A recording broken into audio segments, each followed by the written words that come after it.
L'auteur présumé du coup mortel porté à Clément Méric a été interpellé. 6 autres personnes ont également été mises en garde à vue, ils appartiennent tous à la mouvance de la droite la plus extrême. Âgé d'une vingtaine d'années, le principal suspect aurait reconnu les faits, mais il aurait indiqué ne pas avoir eu l'intention de tuer. Des rassemblements spontanés dans toute la France ont rendu hommage hier aux jeunes militants antifascistes. Pierre Mauroy n'est plus. L'ancien Premier ministre socialiste s'est éteint à l'âge de 84 ans. Maire de Lille pendant 28 ans, Pierre Mauroy fut en 1981 le premier chef de gouvernement socialiste sous la Ve République.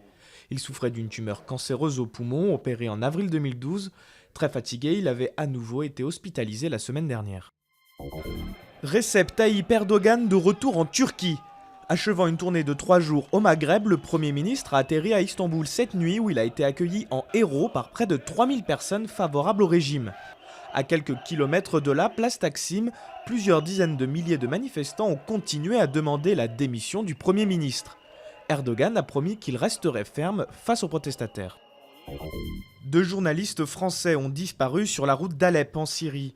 Didier François, grand reporter à Europe 1, et le photographe Édouard Elias n'ont plus donné signe de vie depuis jeudi matin.